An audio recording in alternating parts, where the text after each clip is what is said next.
బద్దకపు city కోడలు. కొత్త కోడలు ప్రియా తన ఇంటి కోడలుగా అడుగుపెట్టిన తర్వాత ఆమె బద్ధకం వల్ల అత్త కాంతంకి సమస్యలు మరీ ఎక్కువైపోయాయి. ఎందుకంటే బద్ధకపు కోడల్ని నమ్ముకుని ఊళ్ళో చాలామంది దగ్గర డిజైనర్ డ్రెస్లు కుడతానని మెటీరియల్స్తో పాటు అడ్వాన్సులు కూడా తీసుకుంది అత్తగారు కాంతం. కాని కోడలు ప్రియా తీరు చూస్తే ఆమె పని చేయడానికి ఒళ్ళు బద్ధకం కావడంతో సోఫాలో కూర్చుని చక్కగా తన ఫోన్లో గేమ్స్ ఆడుకుంటూ కూర్చుంది. అప్పుడు అత్త కాంతం ఆమె దగ్గరకొచ్చి, అమ్మా ప్రియా, అవతల శ్రావణమాసం కదమ్మా. చీరలకి ఫాల్స్ కుట్టమనిచ్చిన వాళ్ళు, జాకెట్లు కుట్టమనిచ్చిన వాళ్ళు, డిజైనర్ డ్రెస్సులు కుట్టమనిచ్చిన వాళ్ళు ఆగటం లేదమ్మా. ఎన్ని రోజులని నేను మాత్రం వాళ్ళని ఆపగలను చెప్పు? నువ్వు కాస్త నీ బద్ధకాన్ని పక్కన పెట్టి మిషన్ ఎక్కమ్మా. నీకున్న స్పీడ్కి నువ్వు గట్టిగా కూర్చుంటే ఈ శ్రావణమాసం వెళ్ళేసరికి మన కష్టాలన్నీ తీరిపోతాయి. అబ్బా అత్తా, కూర్చుంటాలే అత్తా. పని చేయడానికి మూడ్ కావాలి కదా, అది రాని. ఈలోపు ఇదేదో కొత్త గేమ్ డౌన్లోడ్ అయింది, ఆడుతుంటే బాగానే అనిపిస్తుంది. ఇంకెంత, ఇంకో అరగంట అయితే ఇక్కడున్న 4 లైఫ్స్ కూడా అయిపోతాయి. అప్పుడొచ్చి మిషన్ ఎక్కుతాను. ప్లీజ్ అత్తా, మా నాన్న చెల్లివి కదా, నా బంగారు అత్తవు కదూ. అదే నేనేం చేసిన తప్పు. బాబాయ్ మనవరాలివి, అన్న కూతురువి అని నిన్ను ఏరికోరి కోడలుగా తెచ్చుకున్నందుకు ప్రతి పూట ఇలా ఏదో ఒక వంక చెప్పి పని దాటేస్తున్నావు. అయినా అలా ఏ పని లేనట్టు ఫోన్లో గేమ్స్ ఆడుకుంటూ పొద్దంతా సోఫాలోనూ మంచం మీద పడి దొర్లితే మన ఇల్లు ఎలా గడవాలి చెప్పు అంటూ తన అత్తగారు ఎంత మొత్తుకుంటున్నా ఆ బద్ధకపు సిటీ కోడలు ఆమె మాటలేమీ పట్టించుకోకుండా తన ఆటలో తాను నిమగ్నమైపోయింది. నిజానికి కాంతం మరో అత్తలాంటిదయ్యుండున్నా ప్రియా తన మేనకోడలు కాకుండా బయట నుండొచ్చిన పిల్లయుంటే ఈ ఇంటి తీరు మరోలా ఉండేది. ఎందుకంటే కోడలు ప్రియా తన ఇంటికి రాకముందు ఎన్నో ఏళ్లుగా కాంతం చిన్నప్పుడు తను నేర్చుకున్న కొద్దిపాటి టైలరింగ్ పని చేసుకుంటూ తన కుటుంబానికి వేణీళ్లకి చన్నీళ్ల సాయం అందిస్తుంది. కాని అన్నేళ్లుగా ఆమెకు కేవలం జాకెట్లు కుట్టడం, చీరలకి ఫాల్స్ కుట్టడం మాత్రమే వచ్చుండటంతో మారుతున్న కాలానికి తగ్గట్టు కొత్త డిజైన్లలో డ్రెస్సులు కుట్టలేకపోవడంతో ఆమెకి డబ్బులు సంపాదించుకునే అవకాశమున్నా తన సంపాదన పెరగలేదు. అదే సమయానికి స్వయంగా కాంతం బాబాయ్ కొడుకు, వయసుకి కాంతం కన్నా పెద్దవాడైన సూర్యనారాయణ కాంతం దగ్గరకొచ్చాడు. ఏరా చెల్లాయ్, అందరూ బావున్నారేంట్రా? రారా అన్నయ్య, ఏదో అలా ఉన్నాం. చాన్నాళ్ళకి ఈ చెల్లి మీద గాలి మళ్ళిందే నీకో. ఆడపిల్లని కన్నా తండ్రిని కదరా, అయిన వాళ్ళందర్నీ ఏరుకోరి కలుపుకోవాలి కదా మరి. అవునన్నయ్య, ప్రియా ఎలా ఉందిరా? ఏం చేస్తుందిప్పుడు? ఏదైనా ఉద్యోగమా సిటీలో? లేదురా చెల్లాయ్, అది చదువుకుంటానన్నప్పుడు నాకు డబ్బులకి చేయి సాగలేదు. అందుకే అది అడిగినంతా చదివించలేకపోయాను. కాని చదువుకుంటూనే మన పక్కింట్లో ఒక ఫ్యాషన్ డిజైనర్ అమ్మాయి ఉంటుంది. ఆమె దగ్గర కాస్త ఆ డిజైన్స్ చేయడం, ఖరీదైన డ్రెస్సులు కుట్టడం నేర్చుకుంది. తన బట్టలు తనే డిజైన్ చేసుకుని కుట్టుకుంటుందిరా నీ మేనకోడలు. ఇంకా పెళ్లి వయసుకొచ్చింది కనుక దానికి పెళ్లి సంబంధాలు చూస్తున్నాను. మొదట మన వాళ్లలో ఉన్న సంబంధాలు అడుగుదామనుకుంటున్నాను. ఎరా చెల్లాయ్, మన రాహుల్కి మా ప్రియని చేసుకుంటావేంట్రా అంటూ నేరుగా అడిగేసరికి కాంతంకి ఎలా రియాక్ట్ అవ్వాలో అర్థం కాలేదు. ఎందుకంటే తన కుటుంబం పరిస్థితులను బట్టి ఇప్పట్లో తన కొడుకు రాహుల్కి పెళ్లి చేయాలన్న ఆలోచన కూడా వాళ్ళకి లేదు కనుక. అంతేకాదు, టైలరింగ్లో తను అప్డేట్ అవ్వకపోవడం వల్ల చేతి వరకు డబ్బులు సంపాదించుకునే అవకాశాలు ఎన్నో వచ్చినా కూడా కాంతం వాడుకోలేకపోతుంది. అందుకే ఆమె మనసులో ఈ పెళ్లి ప్రపోజల్ ఒప్పుకోవాలా వద్దా అనే సంఘర్షణ జరుగుతుంది. మొత్తానికి సూర్యనారాయణ 1 గంటసేపు మాట్లాడిన తర్వాత కాంతం సిటీలో పెరిగిన తన మేనకోడల్ని తన కోడలుగా తెచ్చుకుందామనుకుంది. ఇక ఇంటి ఇల్లాలు తలుచుకున్నాక తోరణాలు కట్టడానికి, భజంత్రీలు మోగటానికి ఎంత సమయం పడుతుంది చెప్పండి. అందుకే ప్రియా రాహుల్కి నెల తిరిగేలోపే పెళ్లి జరిపించేశారు పెద్దవాళ్లు. అలా బద్ధకపు సిటీ కోడలు కాంతం ఇంట్లో అడుగుపెట్టిన తర్వాత ఏ పని మీద ధ్యాస పెట్టేది కాదు. ఎప్పుడూ టీవీ చూస్తూనో, ఫోన్లో గేమ్స్ ఆడుకుంటూనో, మరీ బోర్ కొడితే పడుకుని నిద్రపోతూనో రోజును వెళ్లదీసేది. అందుకే ఒకరోజు అత్తగారు కాంతం, ఏమే ప్రియా, సిటీలో చదువుకున్న పిల్లవి, అదేదో ఫ్యాషన్ డిజైనర్ దగ్గర పని చేసుకున్న పిల్లవి అని మీ నాన్న చెప్పాడు. నువ్వు చూస్తే కనీసం ఇంట్లో పనుల్లో కూడా సహాయం రావట్లేదు నువ్వు. డోంట్ వరీ అత్తా, నువ్వు ఏమనుకుంటున్నావో నేను ఊహించగలను. కానీ నువ్వు భయపడుతున్నట్లు ఏం లేదు. నాకు ఏదైనా పని చేయాలంటే మూడ్ రావాలి. ఆ మూడ్ వచ్చిందనుకో, చక్కచక్క పనులన్నీ చక్కపెట్టేసి కూర్చుంటాను. ఈలోపు ఆ మూడ్ వచ్చే వరకు ఖాళీగా కూర్చోకూడదనే నేనిలా రిలాక్స్ అవుతూ టీవీ చూస్తున్నాను, మొబైల్లో గేమ్స్ ఆడుకుంటూ ఉన్నాను అంతే. కానీ నువ్వు కాపురానికొచ్చి ఏడాది కావస్తుంది కదే, ఇప్పటి వరకు మరి నీకు పని చేయాలన్న మూడొచ్చినట్టు లేదు కదా. అత్తా, మళ్ళీ నువ్వు టెన్షన్ పడుతున్నావు, చిల్లత్తా అంటూ తన అత్తగారు అడుగుతున్న దానికి ఏమాత్రం పట్టించుకోనట్టు బదులు చెప్పింది. మరోవైపు కొత్త కోడలు మంచి ఫ్యాషన్ డిజైనర్ అని, రకరకాల డిజైన్స్తో బట్టలు కుడుతుందని, ఈ పెళ్లి ఖాయమైన తర్వాత కాంతం తన కోడలు గురించి ఆ చుట్టుపక్కల వాళ్ళకి ఎంతో గొప్పగా చెప్పుకోవడంతో వాళ్లల్లో చాలామంది అలా డిజైనర్ వేర్ కుట్టించి పెట్టమని కాంతంకి డబ్బులిచ్చి వెళ్లారు. కానీ ఇక్కడ ఈ బద్దకపు సిటీ కోడలు మాత్రం పొద్దున్న లేచిన దగ్గర నుండి టైంపాస్ చేయడమే తప్ప తనకున్న బద్ధకానికి ఏనాడు మిషన్ వైపు కన్నెత్తి చూసిందే లేదు. కత్తెర పెట్టి 1 మీటర్ గుడ్డను కూడా కట్ చేసింది లేదు. ఇలా రోజులు గడుస్తున్న సమయంలో ఒకసారి పొరుగు వీధి మీనాక్షి కాంతం దగ్గరకొచ్చి, ఏంటి కాంతమిది? మా పిల్ల పుట్టినరోజు కోసమని నీ కోడలి చేత మంచి డిజైనర్ డ్రెస్ కుట్టిస్తానని చెప్పి ఎన్ని నెలలైంది చెప్పు? దాని పుట్టినరోజు అయిపోయింది. ఇప్పటికి 10 పండుగలు కూడా వెళ్ళిపోయాయి. కానీ ఎన్నిసార్లు అడిగినా ఇదిగో అదిగో అంటున్నావే కానీ మా పిల్ల బట్టలు కుట్టించిందే లేదు. అసలు ఆ డ్రెస్ మెటీరియల్ ఉందా లేక అమ్మేసుకున్నారా మీరు? చాచా, అవేం మాటలో దినా, ఇన్నాళ్ళ నుండి చూస్తున్నావు నన్ను. నేను ఏనాడైనా అలాంటి పనులు చేశానా చెప్పు? ఏదో నా కోడలికి కాస్త ఒంట్లో బాగోక. చాలే ఆపమ్మా, నీ కోడలికి బాలేదని నువ్వు చెప్తున్నావు. ఆమెగారేమో టింగురంగుగా బజారుకి వచ్చిపోతుంది, 24 గంటలు టీవీ చూస్తూ ఉంటుంది, కాని ఎప్పుడు పని చేసినట్టు కనిపించలేదు. వదినా, మాటలు చక్కగా రాని. ఈ పౌరుషానికేమీ తక్కువ లేదు. చేస్తామన్న పని సమయానికి చేసిచ్చేది చేత కాదు కాని పౌరుషం ఒకటి. ఏ మాకేమైనా ఉత్తపుణ్యానికి చేస్తున్నారా మీరేమైనా? డబ్బులు తీసుకొనే కదా చేసేది. మరి ఆ చేసేది సమయానికి చేసివ్వకపోతే అడగరా ఏంటి? సర్లే, మీరెలా పోతే మాకేంటి. మీరు వద్దు, మీ దిక్కుమాలిన డిజైన్లు వద్దు. కానీ మా పిల్ల డ్రెస్ మెటీరియల్ మా మొహన కొడితే మళ్ళీ మీ మొహం చూడం అంటూ నిష్ఠూరంగా మాటలనేసి వెళ్ళిపోయింది. తనవైపు తప్పుండటంతో కాంతం కూడా తల వంచుకుని ఆ ఇల్లాలడిగినవిచ్చి పంపించింది. ఇలా తన అత్తగారు ఊరివాళ్ల చేత అవమానపట్టం లోపల హాల్లో కూర్చుని టీవీ చూస్తున్న బద్దకపు సిటీ కోడలు విన్నది.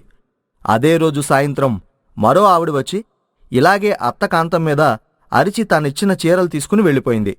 అలా ఒకే వారంలో ఇన్నేళ్లపాటు అత్త కాంతం కష్టపడి మిషన్ కుట్టి సంపాదించుకున్న మంచి పేరంతా పోయి అందరూ కాంతం కోడలి బద్ధకాన్ని కాంతం బద్ధకంగానే చూడటం మొదలుపెట్టారు. అలాంటి టైలర్కి బట్టలు కుట్టడానికి ఇవ్వటమంత బుద్ధి తక్కువ పని మరొకటి లేదనే పుకారు ఊరంతా పాకిపోయింది. దాంతో అప్పటి వరకు అంతంత మాత్రంగా ఉన్న కాంతం ఆదాయం తన బద్దకపు సిటీ కోడల వల్ల మొత్తం పోయింది. అదంతా గమనించిన బద్దకపు కోడలు ప్రియ తనని తాను ప్రశ్నించుకోసాగింది. పాపం, నా బద్ధకం వల్ల అత్తకి ఎన్ని అవమానాలా! నాలాంటి కోడలు వస్తే తనకి చేదోడుగా ఉంటాననుకుంది అత్త. అందుకే నా గురించి, నా పనితనం గురించి ఊరంతా గొప్పగా చెప్పుకుంది. కాని నేను వచ్చి నా బద్ధకంతో అత్తని ఇన్నాళ్ళు సంపాదించుకున్న పేరుని చెడగొట్టింది కాక అత్తని ఊర్లో వాళ్ళందరూ పనిచేయని బద్ధకస్తురాలుగా చూస్తున్నారు. నా వల్ల పోయిన అత్త పరువు మళ్ళీ నేనే నిలబెట్టాలి అనుకుని అంత జరిగినా తన్ని ఏమీ అనలేక తన తలరాతనే నిందించుకుంటూ కూర్చున్న తన అత్తగారి దగ్గరకు వెళ్ళి, అత్త, నన్ను క్షమించు. నా వల్ల, నా బద్ధకం వల్ల నువ్విన్ని అవమానాలు పడుతున్నావని నాకిప్పుడిప్పుడే తెలుస్తుంది. అందుకే నా వల్ల నువ్వు మూట కట్టుకున్న చెడ్డ పేరుని నేనే పోగొడతాను. ఇక నుండి బద్ధకాన్ని వదిలినా నీ సిటీ కోడలు ఎలా పనిచేస్తుందో చూడు అంటూ తన బద్ధకాన్ని పక్కన పెట్టి పెళ్ళప్పుడు తాను కొనుక్కున్న ఎన్నో చీరలను కట్ చేసి రకరకాల డిజైన్ వేర్స్ తయారు చేసి వాళ్ళింటి బయట మ్యానిక్విన్స్ని తగిలించి షో చేయటం మొదలుపెట్టింది. అలా ఒక నెల రోజులు గడిచేసరికి బద్దకపు సిటీ కోడలో డిజైన్ చేసిన ఎన్నో డిజైన్ వేర్స్ని రోజుకో రకం చొప్పున షోకేస్ చేస్తుండడం చూసిన ఆ ఊరి ఆడవాళ్లు మళ్లీ మెల్లగా కాంతం కోడలు కుట్టిన డ్రెస్సుల కోసం రావడం మొదలుపెట్టారు. ఇన్నాళ్లు కాంతం ఇచ్చిన బిల్డప్కి ఏమాత్రం తీసిపోని విధంగా ఆ బద్దకపు సిటీ కోడలి డ్రెస్ డిజైన్స్ ఉండటంతో కాంతం ఆశించిన వైభవం అప్పుడు ఆ ఇంటికొచ్చింది. కోడలా, నిజంగా నేను ఆశించిన దానికన్నా గొప్పగా నువ్వు డిజైన్లు కుడుతున్నావే. ఇన్నాళ్ళు నేను జాకెట్లు ఫాల్స్ కుట్టి సంపాదించిన దానికన్నా నీ ఒక్కో డిజైన్కి మంచి ధర ఇచ్చి కొంటున్నారే. దేవుడు నీకు ఆ బద్ధకం ఎందుకు పెట్టాడో కాని అది లేకపోతే నిన్నెవ్వరూ ఆపలేరే. తప్పు దేవుడిది కాదులే అత్తయ్య. గారాబంగా పెరగటం వల్ల అన్నీ నా కాళ్ళ దగ్గరికే వచ్చేవి. దాంతో సరదాగా ఈ వర్క్ నేర్చుకున్నానే కాని దీన్ని సద్వినియోగం చేసుకోవాలనుకోలేదు. కాని నా వల్ల, నా బద్ధకం వల్ల నువ్వు అన్నేసి అవమానాలు పడుతుంటే ఆగలేకపోయాను. ఇకపై నీ కోడలు నువ్వు కోరుకున్నట్టుగానే చురుకుగా ఉంటుందత్తా అంటూ ఆ రోజు నుండి ఆ బద్దకపు సిటీ కోడలు తన ప్రతిభతో తన అత్త అన్నేళ్లు సంపాదించుకున్న పేరు కన్నా మంచి పేరు సంపాదించుకుంది. ఇక ఆ తర్వాత ఆ కుటుంబానికి ఆర్థిక కష్టాలే లేకుండా పోయాయి. వాటన్నింటితో పాటు ఆ మాయాపాత్రని తీసుకెళ్లి హోటల్లో పెట్టి ఒక్కో ఐటెంని ఆ మాయాపాత్రలో పెట్టగానే ఆ పాత్ర నిండుగా ఆ పదార్థం రావటం, వాటిని వేరే బేసిన్లోకి తీయటం, ఈ విధంగా పీనాసి అత్త హోటల్లో ఆ మాయాపాత్ర వల్ల కొత్త కళ వచ్చింది. లెక్కలేనన్ని ఐటెంస్ని ఇస్తున్న ఆ మాయాపాత్ర పెట్టుకుని రోజుకొక మెన్యూ చొప్పున మారుస్తూ అత్తాకోడళ్ళు హోటల్ వ్యాపారాన్ని చక్కగా నడుపుకుంటున్నారు. అప్పుడు ఒకరోజు కోడలు అత్తగారితో ఇలా అంటుంది. అత్తయ్య, నిజంగానే మీ పీసినారితనం, కక్కుర్తి బుద్ధి వల్లే మనకి మాయాపాత్ర దక్కింది. ఈరోజు దానివల్లే మన హోటల్ కస్టమర్స్ కిలకిలలాడుతుంటే మన క్యాష్ బాక్స్ డబ్బుతో కలకలలాడుతుంది. నిజంగా మీరన్నట్లు కక్కుర్తి మంచిదే అత్తయ్య. ఏంటి, కథ మొదలు పెట్టకుండానే మధ్యలోకి వెళ్ళిపోయాననుకుంటున్నారా? లేదు లేదు, పిసనారి అత్తగారు కక్కుర్తి రిజల్ట్ ఎలా ఉందో చెప్పడానికి ఇక్కడ్నుంచి మొదలుపెట్టాను. ఇప్పుడు అసలు కథ మొదటి నుండి మొదలు పెడతాను, వినండి. ముక్తేశ్వరం అనే ఊరిలో కాంతం ప్రియ అనే అత్తాకోడళ్ళు ఉన్నారు. వాళ్లలో అత్తగారు కాంతం మహాపిసినారి కావడంతో దేనికైనా గీసి ఖర్చు చేసేది. అలాంటిది ఆ మహాతల్లి ఏ కళనుందో ఏమో కాని ఆమెకు హోటల్ బిజినెస్ చేయాలనే ఆలోచన వచ్చింది. అది వచ్చిన తర్వాత ఆ మహాతల్లి తన కోడలు ప్రియ సహకారంతో చాలా కాలంగా ఒక చిన్న హోటల్ని నడుపుతుంది. నిజానికి ఆ ప్రాంతంలో అదొక్కటే హోటల్ అయినందువల్ల హోటల్ వ్యాపారం చాలా బాగా సాగాలి.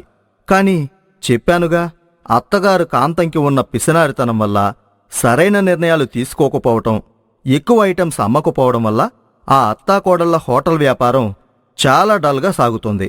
ఒకరోజు ఆ పిసినారి అత్త ఇంట్లో తను తలదువ్వుకున్న ఆ ఊడిపోయిన తన తల వెంట్రుకలన్నీ ఒక కవర్లో పెడుతుంది. ఎంతలో వీధిలో నుండి ఒక గొంతు వినిపించింది. స్టీలు సామాన్లమ్మా, స్టీలు సామాన్లు, తల వెంట్రుకలకి స్టీలు సామాన్లిస్తాము, చక్కటి సవరాలమ్ముతాం అని వినిపించేసరికి అత్త కాంతం తన దగ్గరున్న కొద్దిపాటి వెంట్రుకలు తీసుకెళ్లి ఆ వెంట్రుకలు కొనే ఆమెను పిలిచింది. ఆమె తన కూడా ఉన్న కొత్త గిన్నెలతో పాటు వచ్చింది. వాటిలో మాసిపోయిన ఒక పాత గిన్నెలా కనిపించే మాయాపాత్ర కూడా ఆమె దగ్గర ఉంది. అది మామూలు పాత్రే అనుకుని ఎవరో ఆమెకు ఇచ్చేయడంతో దాన్ని తీసుకునొచ్చిన ఆమెతో అత్తగారు బేరానికి దిగింది. ఇదిగో అమ్మాయి, ఈ వెంట్రుకలు తీసుకొని ఈ పెద్ద క్యాన్ ఇచ్చేసేయమ్మా. ఏంటి, ఇంత పెద్ద క్యానా? లేదమ్మా, కుదరదు. కావల్తే ఈ చిన్న గిన్నె ఇస్తాను, తీసుకోండి. ఏంటి, అంత చిన్న గిన్నె? లేదు, దానికన్నా పెద్దదే ఇవ్వు. చాలానే వెంట్రుకలున్నాయి కదా. చూడమ్మా, పొద్దున్నే బేరం తెగకంట సేయకండి. కావల్తే మీ ఎంటికలు మీ కాడే ఎట్టుకోండి అని అనేసరికి మొత్తానికి పిసినారి కక్కుర్తి కాంతం తన మాటకారితనంతో ఆమెతో బేరాలాడింది. చివరికి ఆమె తన దగ్గరున్న ఆ మాసిపోయిన పాత మాయాపాత్రనిస్తూ ఆమె ఇలా అంటుంది. ఇదిగోండమ్మా, కావల్తే ఈ పాత గిన్నె తీసుకోండి. లేదంటే మీ వెంట్రుకలు మీరే తీసుకొని నన్ను ఒగ్గేయండి.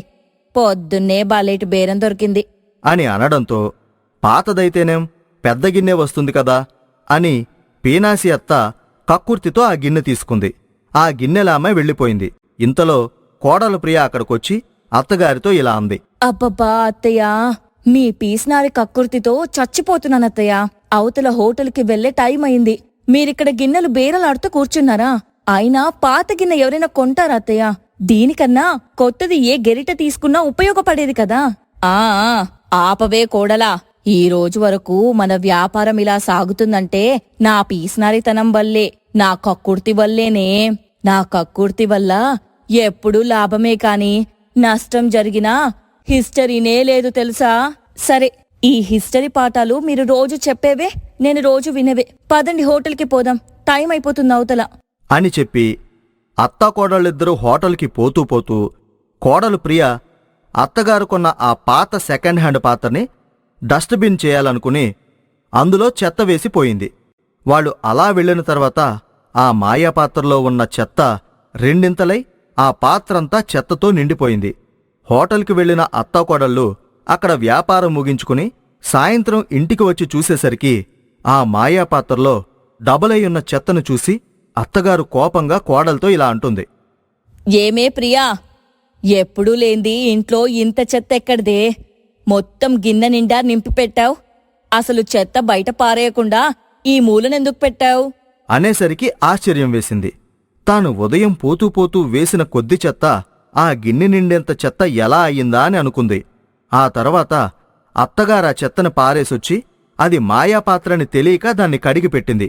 అనుకోకుండా అందులో ఆమె చేతిగాజు జారిపట్టంతో ఆమె కళ్ల ముందే ఆ మాయాపాత్ర నిండా గాజులు వచ్చేశాయి. ఆ విడ్డూరం చూసిన అత్తగారు కంగారు పడుతూ ఇలా అంటుంది. ఒసే కోడలా, ప్రియా, త్వరగా ఇలా రావే, ఇక్కడ చూడు ఏమైందో. అనేసరికి కోడలు ప్రియ వచ్చింది. అప్పుడు అత్తగారు ఆ మాయాపాత్రను చూపిస్తూ ఇలా అంటుంది. కోడలా, ఇదేదో సామాన్యమైన పాత్రలాగా లేదే. ఇప్పుడే దీన్ని కడిగి పక్కన పెట్టాను. నా చేతిగాజు పొరపాటున జారి అందులో పడగానే చూడు, పాత్ర నిండా గాజులు వచ్చేశాయి. నిజమా అత్తయ్య? నాకు అదే అనుమానం వస్తుంది.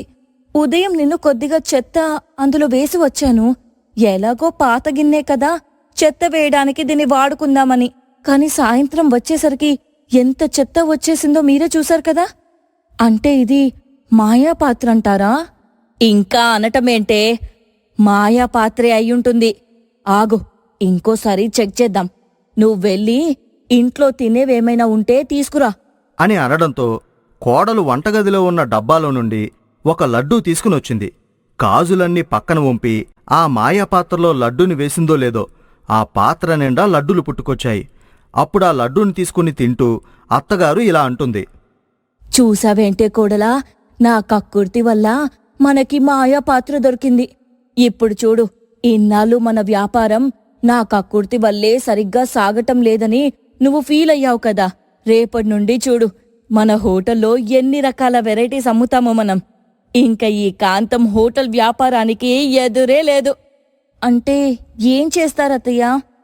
రేపు చూడవే కోడలి పిల్ల అని చెప్పి ఉదయాన్నే లేచి ఒకే ఒక్క వడ, ఒక ఇడ్లీ, ఒక బోండా ఇలా హోటల్కి కావలసిన మెన్యూ ఐటమ్స్ అన్నీ ఒక్కటిగాను చాలా కొద్దిగాను చేసి వాటన్నింటితో పాటు ఆ మాయాపాత్రను తీసుకెళ్లి హోటల్లో పెట్టి ఒక్కో ఐటెంని ఆ మాయాపాత్రలో పెట్టగానే ఆ పాత్ర నిండుగా ఆ పదార్థం రావడం మొదలైంది. అలా వచ్చిన వాటిని వేరే బేసిన్లోకి తీయటం. ఈ విధంగా పీనాసి అత్త హోటల్లో ఆ మాయాపాత్ర వల్ల కొత్త కళ వచ్చింది. దానితో మెన్యూలో ఐటమ్స్ లెక్కలేనన్ని ఐటమ్స్ని ఇస్తున్న ఆ మాయాపాత్ర పెట్టుకుని రోజుకొక మెన్యూ చొప్పున మారుస్తూ అత్తాకోడళ్ళు హోటల్ వ్యాపారాన్ని చాలా చక్కగా నడుపుకుంటున్నారు. అప్పుడొకరోజు కోడలత్తగారితో ఇలా అంటుంది. అత్తయ్య, నిజంగానే మీ పీసినారితనం కక్కుర్తి బుద్ధి వల్లే మనకి మాయాపాత్ర దొరికింది. ఈరోజు దానివల్లే మన హోటల్ కస్టమర్స్ కిలకిలలాడుతుంటే మన క్యాష్ బ్యాంక్ డబ్బుతో కలకలలాడుతుంది. నిజంగా మీరన్నట్టు కక్కుర్తి మంచిదే అత్తయ్యా అంటూ ఆ అత్తాకోడలిద్దరూ నవ్వుకున్నారు. ఆ విధంగా ఒక మాయాపాత్ర అనుకోకుండా ఆ అత్తాకోడళ్ల జీవితంలోకి, అక్కడి నుండి వాళ్ల హోటల్ వ్యాపారంలోకి ప్రవేశించి వాళ్ల జీవితాలని, హోటల్ వ్యాపారాన్నే మార్చేసింది.